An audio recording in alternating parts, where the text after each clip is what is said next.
everyone, it's Cassidy and welcome back to my channel. So today's video is going to be my December wrap up. Sorry if you can hear my heat. It is minus 30 something, feels like minus 40 something here, so I really can't afford to turn it off because I will freeze. If you like this video, make sure to subscribe and give it a big thumbs up. Comment down below what you read in December. If you've read any of the books that I read in December, let me know what your thoughts on them were. My Instagram, Twitter, Goodreads, and Amazon wishlist will be linked in the description box below if you're interested in checking any of those out. And let's just get into the wrap up. I had my winter break, Christmas break in December, obviously, and so I took all my books home while I was there. So I don't have any of the books here because I didn't really want to bring them all here just to film this video, so we'll just put a picture up. As per usual, I had really high hopes of what I was gonna do in December for reading, especially coming off of November. I actually finished my TBR, which doesn't happen very often. So I was like, December, definitely gonna do it because I have like 2 weeks off. Yeah, turns out I read more when I was here than I did when I was at home, when I had nothing to do. So I read 5 books. I also took part in a couple of readathons, so I'll let you know what prompts they worked for the readathon. First, we read You'll Be the Death of Me by Karen M. McManus. This was the new release from Karen M. McManus, and it is about these old friends who all decided to skip school one day and end up hanging out like the old days.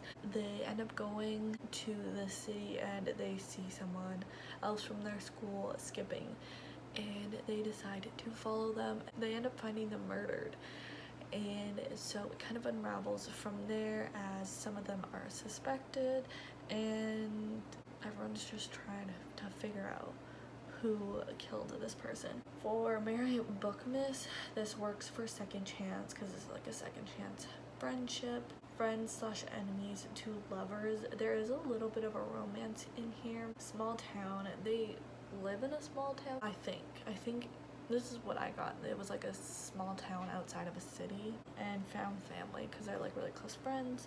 Then for Readathon, I had this for 5-star prediction, found family, favorite trope, and anticipated read. I gave this 3.5 stars, which is really disappointing because I was really excited for this book and because I love Karen M. McManus's other books, but this was just like my least favorite of her books, and I think I just had really high expectations and that might have let me down a little bit. It was still a good book, it just wasn't as good as her other ones, but I still enjoyed it. So then I picked up Verity finally, and I read it in 24 hours. It was so good. I gave it 5 stars.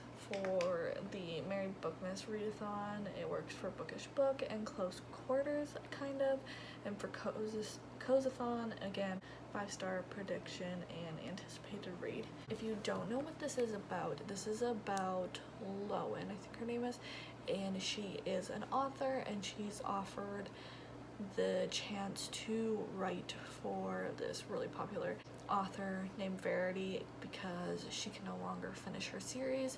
So she comes and lives at Verity's home with her family just to find what direction Verity was going in to finish her series. So Lowen looks throughout her office to find Verity's notes on this series. When she's looking, she finds Verity's manuscript for a autobiography. It's a really shocking manuscript, and so Lowen starts. This is like a romance thriller, so there starts to be a little bit of a romance, and so Lowen is trying to figure out if she should tell anybody about this manuscript. And yeah, it's like totally worth the hype. I really freaking enjoyed it. I thought it was so good. This was my first Colleen Hoover and I totally get the hype. Next, I picked up Window Shopping by Tessa Bailey. This is my first Tessa Bailey as well, and I thought it was super cute and a fun winter Christmas read. I can't remember her name, but this main character is basically getting a second chance at her life, and she finds herself outside of this window of this really fancy and nice store, and she's critiquing the window display. Little does she know, she's critiquing it to this man named Aiden, who is the owner slash manager of the store. And so he tells her to apply for this job that they have open for the window dresser, and she does, and she gets this job, and there ends up being like a little bit of a romance, and it was cute. I liked it. I gave it 5 stars off the bat, but it kind of is like maybe a 4 or 4.5 at this point. That tends to happen with a lot of romances that I read. I really like them when I finish them, and then I like think about them and I'm like, I don't know if that's still what I feel like. So for Married Bookmas, this worked for Second Chance because she kind of gets a second chance. For Readathon, it works for 5-star prediction because I wasn't even going to read it this month, but it was for Mal Reed's Patreon book club, and everyone was like really hyping it up and thought it was like super good, so I got it, and so I was really on the hype, and so I thought it'd be 5 stars. Winter colors on the cover. Buddy read again, like I said, anticipated read, a short book, and a seasonal theme book. That one was like the best one for Readathon. Then I read The Holiday Swap by Maggie Knox. This is just like a really cheesy Hallmarky type of book, and I absolutely loved it. It is about these 2 twins called Charlie, I think, and Cass, which we love, and they decide to switch places because Charlie is a host of a baking competition show, and she gets in this accident that makes her lose her smell and her taste, so she needs her sister Cass to help her because she can't quit the show because she is competing to get this next baking show with her against her co-host at this point. So she gets Cass to replace her, and Charlie goes back to their hometown and works in their family bakery and takes Cass's place. And then they each have like their own problems and romances, and if you don't know, I love Hallmarky type of stuff and Hallmark movies, so this was right up my alley and I really enjoyed it. I know if you don't like that stuff, just don't read this book because like it's quite obvious that it's really gonna be cheesy, and if you don't like, just don't read this because you're not gonna like it. I'm just gonna say it, but I loved it. I thought it was so good. I gave it 5 stars, probably like 4.5, but I really enjoyed it. I thought it was super cute, super fun. I also really like baking shows and like that kind of stuff, so that was like a big part of this book, and so I really enjoyed that aspect of it as well. For Married Bookmas, it worked for the prompt, small town, and game/competition, just because there's like the competition baking show and she's competing for the next show. For Readathon, again, 5-star prediction, winter colors on the cover, favorite trope, anticipated read, and seasonal themed book. Super cute winter Christmassy romance. Christmas is like part of it, but not a huge part of it. Like it counts down to Christmas, and it's like not a huge part. But and then the final book that I read in December, it took me a hot minute to read. I'm just gonna be honest, it took me most of December to read, and that is The Hating Game by Sally Thorne. This is about Lucy, I can't remember her last name, and Joshua Templeman, who are rivals at their, or enemies at their publishing house. They're both the assistants of the CEOs of the publishing house. They hate each other. I don't even know what to say about this. It's like a hate to love / enemies to lovers romance, office romance. I put it on this TBR because the movie was coming out in December, but I literally still haven't watched the movie because you have to pay for it, and I don't really want to pay for it at this moment. I gave it a 3.5.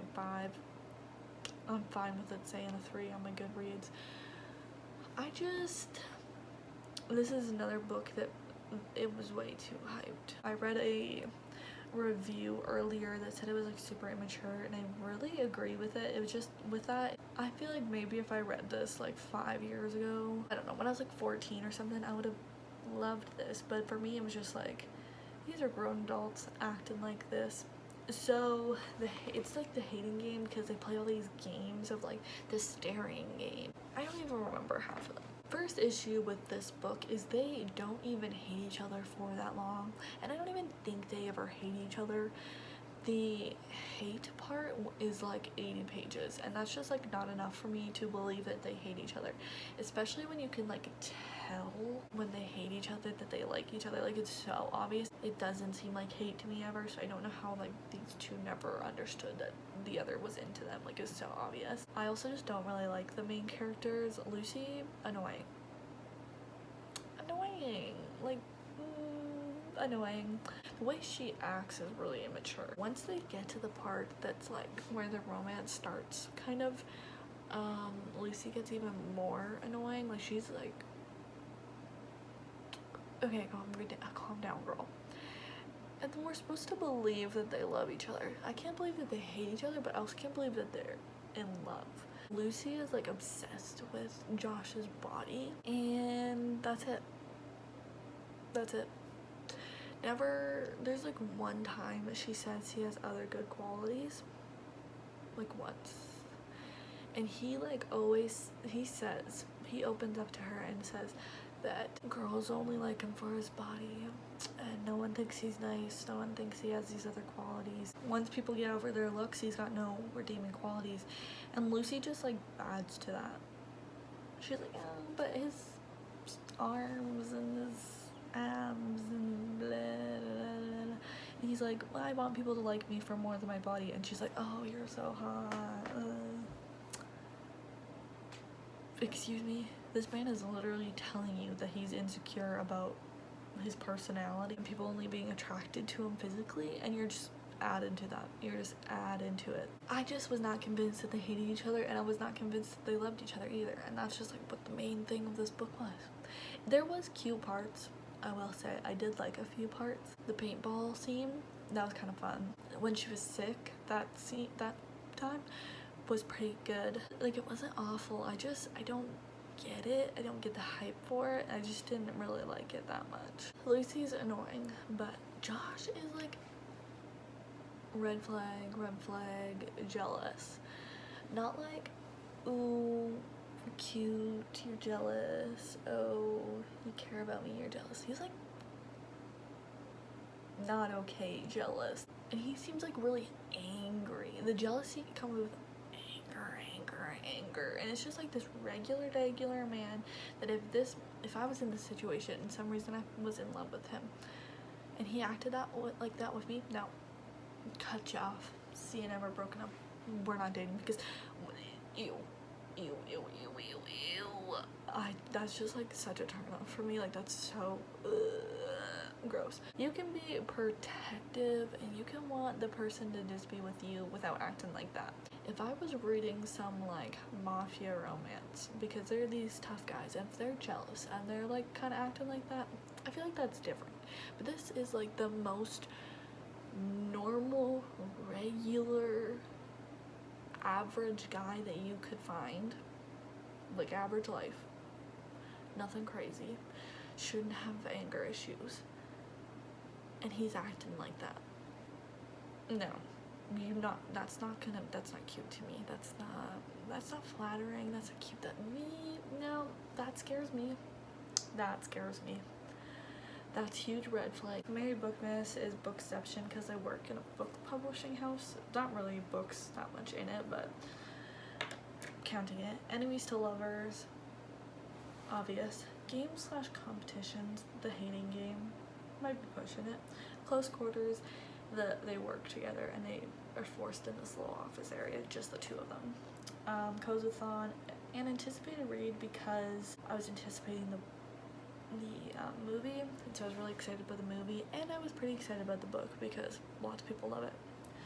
And physical TBR, but I haven't had it for that long, but I've had it for quite a while because I haven't been reading again for that long, but I've had it for a lot of the time that I've been reading again. Does that make sense? I feel like it's a book that in the future I could definitely unhaul. I don't even know if any of this video made sense. I feel like my brain just turned into mush throughout this because I already filmed a video before this, so I don't know. Sorry if it was stupid. That is everything I read in December. 2 of these books weren't even on my TBR, so I failed my TBR again. But if you haven't seen my January TBR video, make sure to check it out. I'll leave it linked in the description box and probably in the cards. I started a new TBR game and I'm super excited about it, so definitely check it out if you haven't seen it already. But that is the end of my December wrap up. So if you like this video, make sure to subscribe and give it a big thumbs up. Both those would mean the absolute world to me. Comment down below what you read in December, and if you've read any of the books that I just mentioned, what your thoughts on them, or my Instagram, Twitter, Goodreads, and Amazon wishlist will be linked in the description box below if you're interested in checking any of those out. And make sure to turn on post notifications so you never miss an upload from me. And I will see you in my next video. Bye!